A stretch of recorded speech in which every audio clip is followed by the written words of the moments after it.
April and September, expect to see tight, close-quarter racing.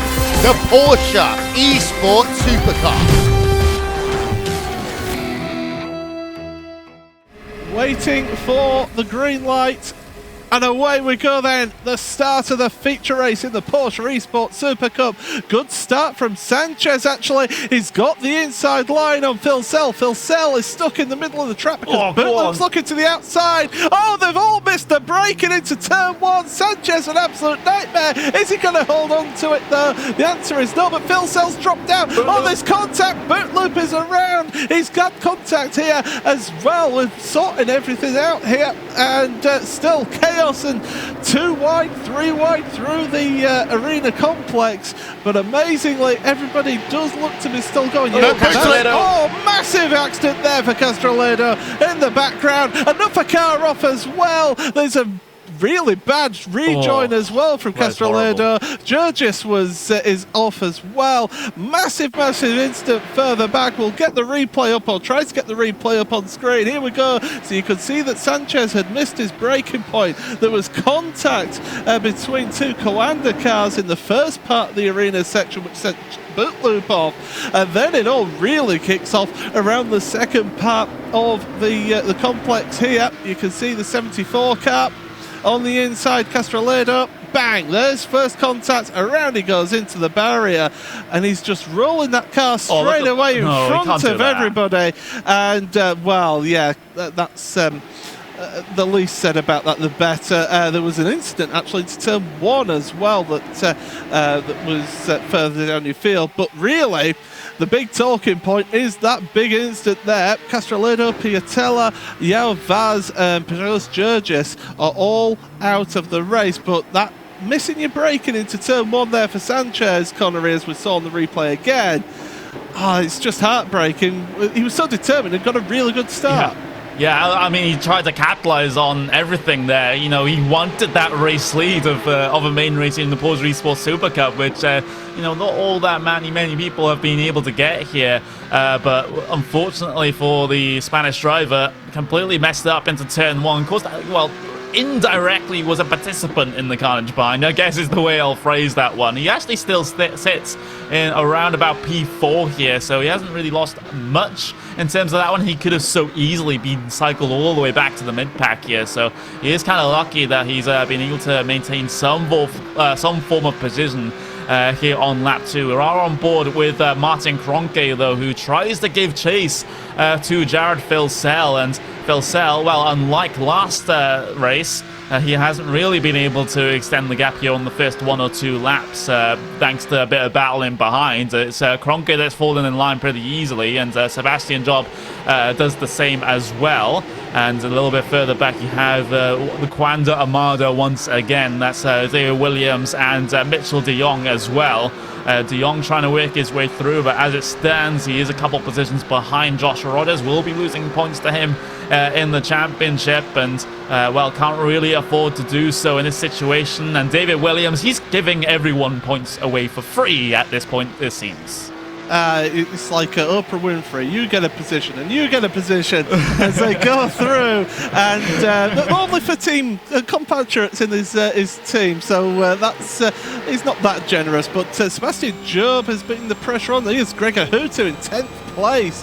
He's behind Patrick Holtzman, so these two battling away, and look at Job, the run out the chicane, looking to the inside of Coca-Cola curve, and that's the racecraft right there of Martin Kroenke. He realised that Job had a nose in there, didn't completely move onto the apex, gave him the racing room so he didn't get turned around himself. That is very smart racing. You can hold it around the outside. Sanchez is going down, trying to hold on to his position ahead of Rodgers as well. But Kroenke knew that this section was coming up. They're still battling on live pictures. Yeah, absolutely. It's fantastic to see as they're going into the second part of the arena. We've got Rodgers and Sanchez behind. We're seeing this whole battle for second down to 5th place. And finally, they sort themselves out. Rodgers is up to 4th place behind Martin Kroenke, but Sebastian Job, crucially, is ahead of Martin Kroenke here, and he'll be setting his sights in front now. He doesn't want to look back. He wants to look forward at Jared Phil Sell, who's 1.4 ahead of them. Yeah, absolutely. So Job made his way through up into P2, and now he's the driver responsible for giving chase to your leading Australian, and it's not the one that perhaps everyone expects every single time we hit the track here. It's Jared Filsell leading from Sebastian Job, and here's the other Australian that people do expect to be leading races. That's Joshua Rogers on board with him as he tries to work his way through on his own teammate of Martin Kroenke up in towards turn 11. Kroenke's still ahead for now, but I have to wonder whether he'll have to, well, not have to, but whether he will let Joshua Rogers go here to try and chase a championship, since Kroenke is out of that one for all intents and purposes right now. So maybe he'll have to do his best David Williams impression and let Rogers by here, but we do know, and as Philip Stam and others in Coanda keep telling us, there is no team orders in Coanda Sim Sports, but Joshua Rogers easy on his way through there. Coca-Cola Curve. Sanchez trying to stick his nose in as well in that MSI Esports car. He'll have a compromised line coming off the corner and is now under threat from Mitchell de Jong around the outside, and Sanchez still losing ground here on the way down into turn 1. Goes so deep on the brakes and decides to head his way down the inside of Kroenke as well. Kroenke gives him the space up towards the Mercedes arena. They continue fighting through turn 3. Mitchell de Jong inside, not quite clear just yet. Sanchez looking for a big send down the inside at the second left, but he has to fall behind. He has to know when he's beaten, and now a single file through turn 4. Absolutely fantastic flurry of battle. Sanchez in 2 laps has dropped down from 4th to 6th. He's got David Williams all over him. Behind them as well, there's a gaggle of cars. Tommy Østgaard, there's Patrick Holtzman, Gregor Hooter and Jeremy Bootloop all scrapping away. There's been lights flashing between the 4 of them as well. We've got a car off. Oh, don't say that's Kazuki again. It is Kazuki Mashima. He's having an absolute nightmare in this championship, and it's in that complex there of turn 5 and turn 6, and he's helped around there that was the Williams car that turned him around. So not the best day for Kazuki as he rejoins, and look at that, safe rejoin then from him back onto track. That's how you do it there. But well, you look at the front of your field, John Filsell, you can see the gap that he's got, but that gap is closing. Sebastian Job is slowly bringing that gap in. It was more than a second, it was about a second and a half just a couple of laps ago. Now it's down to a second, and the 2 of them set pretty similar lap times the last time around, but now as they go over the start and finish straight, we'll be able to see what sort of lap times they do. 55.2 from Filsell, 54.9 from Job. He's taken 3/10 out of Filsell, and he's bringing Joshua Rogers along with him. There's 2 Coanda cars side by side, De Jong and Kroenke. Sanchez! Well, there's a big incident at turn number 1 as we look at this pack of Beneke coming into that as well. Luckily it's cleared as that incident at turn number 1, but Beneke, look at the drive he's had, up to 12th place.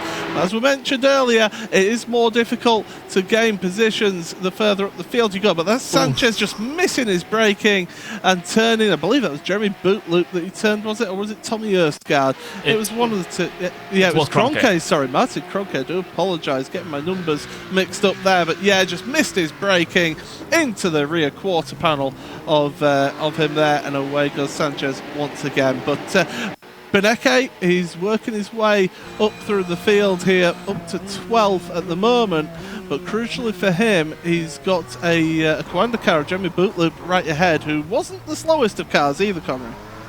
Not the slowest of cars indeed, as you see Kroenke getting involved in that one. Took the brunt of the impact there from Sanchez. As we do return to the live pictures, we do have a little bit of a battle a little bit further back as well. Here's Maximilian Beneke behind the wheel of that number 11 car, looking to try and work his way into the top 10 here. He has 2 positions to be able to do so, and about 20 minutes to be able to make it work as well. So This is probably the best the race could have gone so far here for Beneke, and well, you can see ahead that Hutu is trying to make a position up on Martin Kroenke. So Hutu versus Kroenke, this is a little bit of deja vu here. If you look at the past couple of years of iRacing World Championships, Hutu around the outside, that gives Bootloop the position to be able to have a bit of a look, and here comes Beneke now as we ride on board with Hutu. It's all happening behind him, as you can see from the aerial coverage, and now Beneke gets himself ahead of the Frenchman, has to defend though down in towards turn 1, has a look at the fin of Hutu as well. Here comes Bootloop again down the inside. He's not done with this battle at all.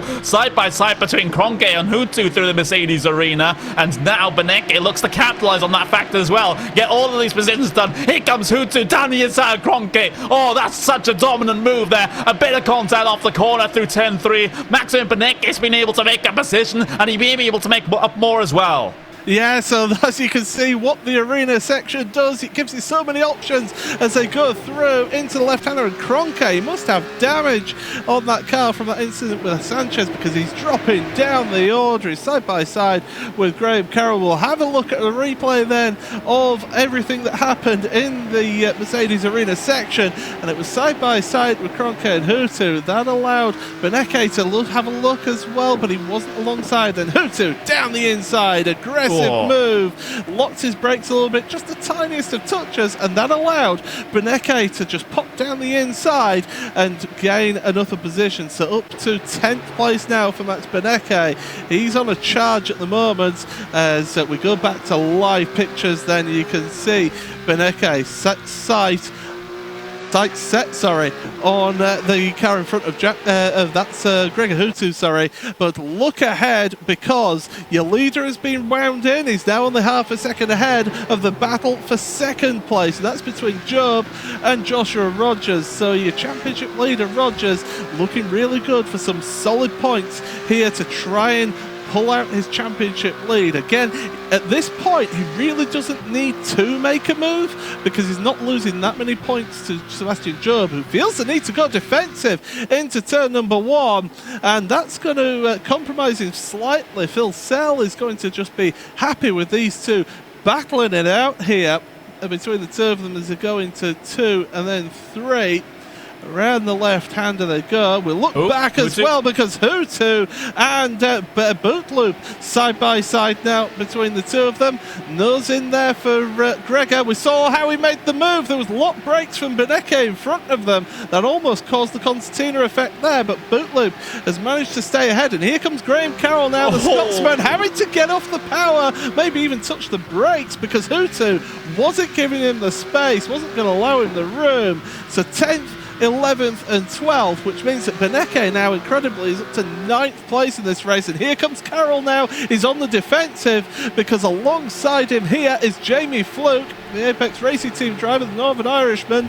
So battle of the Celtic nations here around the Dunlop hairpin. Fluke, if he can hold it down the outside, he's got the inside for the first part, the Schumacher S. Can they keep on doing it? We're looking at Jamie Fluke right now as he works his way through. He's just having to stick behind Graham Carroll, but you can see how he's having to focus, how he's having to work on Graham Carroll in front of him, but also concentrate on the drivers behind, because there's others as well involved in this one, and Sedgwick is the one behind him right now. But right now, Jamie Fluke, he's settled himself down once again behind Graham Carroll, but he won't be giving this one up. P2, Joshua Rogers inside line through the final corner over Sebastian Job. Had a big look indeed, and he might still have the opportunity. You can see the weaving Job is doing down the pit straight, trying to break the draft, but Rogers might just have an opportunity here. Down the inside of turn 1, positions his car in the right place, but no! Sebastian Job is around at turn 1. Huge implications there in terms of the points for this race, as Job gets himself cycled almost all the way to the back of the field, almost collides there with Maximum Beneke as he has to get on the brakes to avoid an impact there. So might be even further drama there between those two, as we'll see that incident into 1. Yes, we'll look at that. We just caught the back end of it there. Here we go then from our aerial coverage once again. And it's Rogers looking to the inside. He's trying to make that move. Jumper turns in and bang, around he goes. I think the stewards may be having a look at that. And Rogers, as we've mentioned, he can't afford to get involved in any silly incidents because he could end up costing himself a race in this championship. And considering he's at the lead of the championship, and he'll be really panicking about that one. Yeah, that is for sure. Of course, we do have the point that, you know, Australian versus European racing in terms of sim racing does sometimes turn out like that, but yeah, he does have to be very, very careful indeed with the instance that he gets himself into because, well, he's already had a qualifying ban so far this season, and, you know, any further more serious punishments then might just put him at a huge, huge disadvantage coming into the latter round of the championship. So big drama, 15 minutes left remaining in this race, and still very much all to play for in terms of your race win here, because Joshua Rogers, he needs to put that instant into the back of his mind right now, or rather out of his mind, and have to actually go and chase this race win now, no matter what happens in the steward's office. Well, the man who really has benefits out of that is Joshua Rogers, because now he's not got somebody slowing himself up with the battling to really put the pressure on your race leader, Jared Filsell. There's still just under half of the race remaining in this one. It is Jared Filsell in the lead ahead of Joshua Rogers in second place. Mitchell de Jong is in third place at the moment. He's got a bit of no man's land at the moment for Mitchell ahead of David Williams. Alejandro Sanchez now fifth place ahead of Patrick Holtzman and Tommy Erskard. Those two haven't been able to be separated all day. We're looking at the battling further down, and that is Niles Kush down in 19th, 18th, battling with Marcus Jensen as they're going into the left right here. And these drivers, they've got a queue of cars behind them as well. Antoine Hijlan and Alexander Thebe are involved in this, and well, nice move there from Jensen to get ahead of Niles Kush. And so these drivers back onto the brakes, looking into the Dunlop curve. Niles trying to make it work, but it's not quite working out for him as we go up into the Schumacher S. But great racing, shows what great racing you have throughout the field. Let's not forget that this is such a tightly packed and competitive field that unfortunately incidents are going to happen when you're involved in such close quarters racing like this.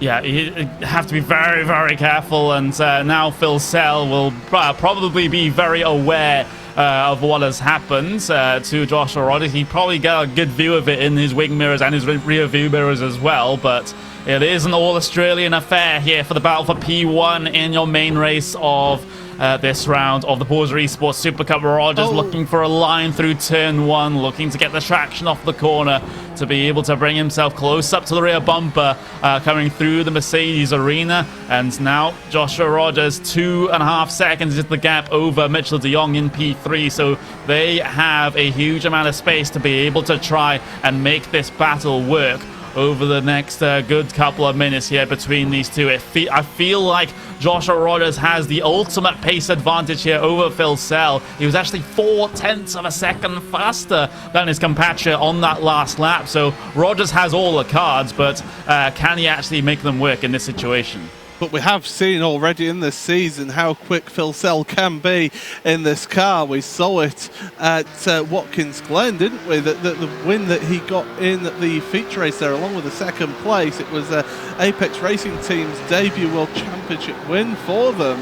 And so he can pedal this car, and he can do a good job in it. Here comes Rogers then, he's looking to the inside, and well, Filsell is going to hold that outside line. It gives him the inside for the next two turns, but Filsell, that's a warning shot right there for him. Filsell's got to be concerned now because Rogers is looking and he's trying to make the move. He's going to look to the outside, try and carry the speed. into the chicane. It's going to be the last of the late breakers, but it's only short braking zone here. Phil Sells allowing the room, allowing the space. He doesn't want to get punted out of this position into Coca-Cola curve once again. We're heading into the final third of this race, and well, Rogers is setting him up here. He's in the slipstream, he's in the draft as they go behind the pit buildings, looking down towards turn number 1 then, and looking to the inside is Rogers. He's going to make this move. Is he going to make it stick? He holds it on the apex. Phil Sell down to second, but he's going to try the cut back here into 2. It's not quite worked out for him, but we've seen how in this arena section you can make the different lines work. Phil Sell taking the wide line into 3. He's going to look to get the wide line into 4 to get the run out of the corner. The bounce and clatter over the curbs there, but I think Rogers has got this one sewn up for now, and he's holding on to that lead here. So Rogers into the lead, championship leader, rather controversially now, up into the lead here, but we'll have to let that one be dealt with by the stewards. But Connery, he's got the pace that he can pull away from Jared. Yeah, that's definitely what the overall option will be here in this situation between these two drivers. It's going to be a case now that Rogers, I think, is going to pull away. I don't think the draft is going to be strong enough for Phil Sell to keep himself in contention here. I have been wrong before, but Rogers has been so strong over the course of this race that I would not bet against him at all. So with the time that we have remaining, around about 9 minutes, I think we'll be seeing yet another Joshua Rogers win. But I hope for the sake of the racing that Phil Sell can keep up. Absolutely, it would be great to have a great finish like we had, and we've had in previous races in this championship. You are watching the Porsche Esports Supercup here on the iRacing Esports Network. Thank you very much for joining us. It's certainly been some really good action here today. A little bit of contact here and there as well, but we're looking at this battle here between the number 1 car, Tommy Østgaard, and Sebastian Job. This is 7th and 8th place. Loitering in the background of those two, you just see him there, just coming to shot, was Max Benecke. He's in 9th place on a recovery drive after his qualifying penalty. And look ahead, Job is making the move, he's lining up, and Tommy is going to hold the inside line there, locks up his brake, does Tommy Østgaard. Job now trying to get that cut back, trying the different lines here, as we've mentioned a few times throughout this part of the track. Well, Job trying to go to the inside. Østgaard defending that move and defending it late, and that's brought Benecke into this. And right now, if you're Tommy Østgaard, you're trying to get Benecke involved this one to slow down Job so he can try and pull away.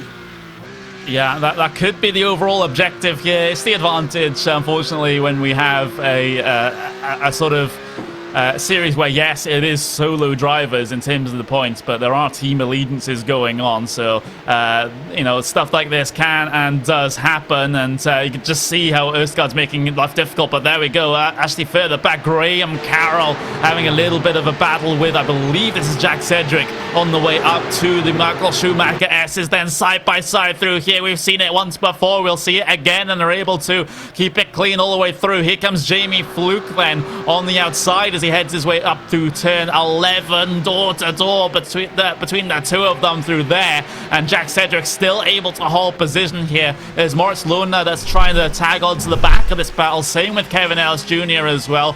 Through the dust and debris they go on the way up to the NGK chicane. Then we're actually riding on the board with one of the drivers here. It's going to be up into the NGK chicane. You can see this driver is currently second in line, so this is going to be third in line, excuse me. So this is Jamie Fluke, as you'll get to see his race cam on the right hand side. You see the battling ahead of him as well. Graham Carroll versus Cedric on the way down towards turn 1. Not a lot of time left in this race to be able to make these moves work, but Cedric then inside line for turn 1. Late on the brakes he goes. Is he able to secure the position? He is for the apex, but needs to clear it on the exit of the corner as well. Fluke's looking to get himself involved here over the driver of Graham Carroll in that Red Bull Racing Esports car, but Jamie Fluke, as part of Apex Racing team, can't really find a gap here in this sort of situation. Desperately looking for one, but not able to capitalize on anything he's been handed so far. this queue of cars. It's a Scotsman, a Northern Irishman, an Englishman, a German, another Scotsman, and Finnish driver as we look forward as well, because Beneke, he's been trying to make moves, and Sebastian Job at the start of this lap, it didn't work out for him, so he's still stuck behind in 9th place, but he wants those championship points. They all count towards the end of the season, and Beneke now, as they're going uphill through the Schumacher S, you can see his lap times, his last 2 laps, almost 0.7 of a second quicker than Sebastian Job in his last 2 laps.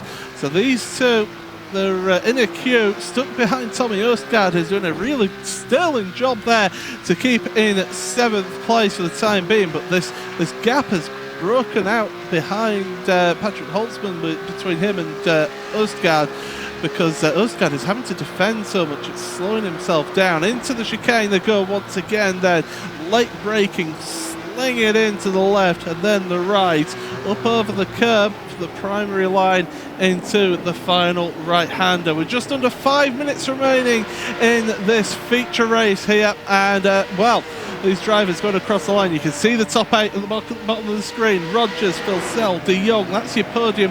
They're going to end up winning money if they stay in that order. David Williams, Alejandro Sanchez, Patrick Holtzman, and then this battle, Østgaard, Job, and just off of that graphic right there is Max Beneke. Don't forget, your race winner in this one will be $1,000 richer, with 2nd and 3rd place also getting prize money in this feature race. So there's more than just points at play here. There's a little bit of cold hard cash for those drivers, but we'll stay on board with Sebastian Job. Then is going into turn number 5 here, Connery. He's been stuck behind Tommy for quite a while. He'll be starting to think, I need to make a move and make it happen now.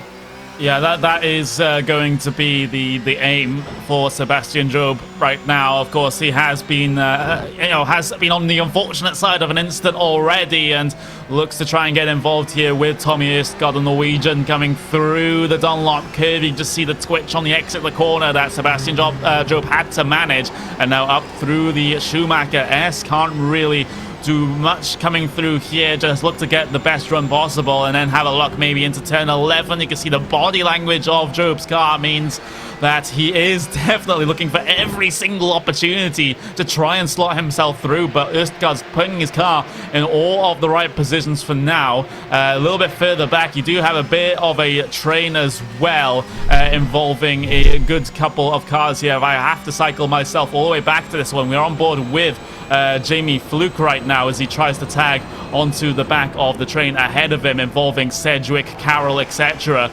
So a couple of bits of action going on out there on circuit, a good couple of different places. 3 minutes to go here, Paul.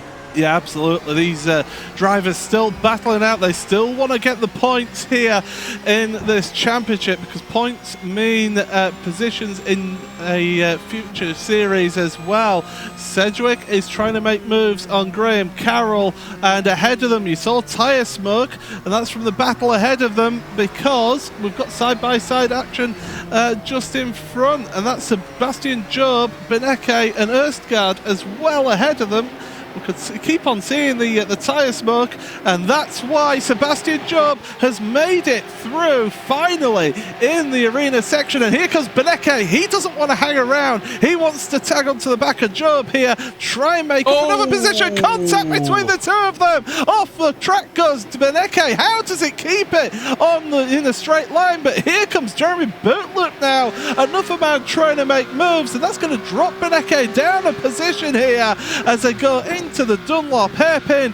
And well, drama for Beneke near the end of the race. That could have turned out so much worse than it was, but in the end of the day, Beneke loses a position there, Connery. Yeah, absolutely. We'll see the replay up on screen. You can see the door barge in between the Red Bull and the Coanda car going through turn 1, and similarly so door rubbing coming through turn 2, as well as Beneke tries to file his way through on whoever will be the victor in this particular battle. As you can see, he follows the Red Bull Racing Esports car through on the inside for 3, outside for 4. Isn't really ideal though, as Østgaard slots himself ahead, and now Beneke, desperate for points in this championship, looks around the outside at the left. He's very much entitled to do so, but door barging on the exit is going to put him behind just a little bit here. He's still on the live pictures, very much involved in this battle. So I think now tempers will start to flare with a minute to go.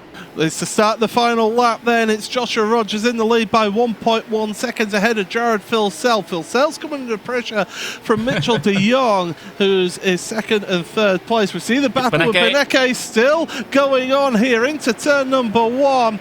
And, well, these Coanda cars are bullying him about on the track. He has to get on the brakes mid-corner, does Beneke. And this is all getting a little bit desperate here through the arena section. Beneke down the inside, tries to throw his nose in there. That scared boot loop off the track. They're almost pushing each other, door banging, but Beneke does make it back ahead up into 9th place. Boot loop has a look down the inside. That's not going to happen there, but Beneke has to go really defensive into turn number 6. On the exit now, he gets on the power. He pulls away from boot loop for the time being, so he can just look forward a little bit, but I don't think he'll be gaining enough of position here. But well, you can see the leaders up, the top 3 up on your the left hand side of your screen as they're heading towards the end of the lap as well. So those drivers have sorted themselves out, and well, Joshua Rogers, it's a little bit of a questionable one that got him into second place. The move for the lead, though, wasn't questionable at all,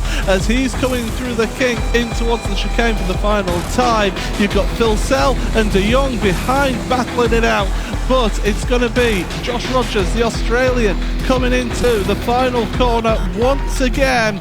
And he's going to be another Australian who will take a win, and it's going to be 3 feature race wins for Josh Rogers across the line here in the Porsche Esports Supercup.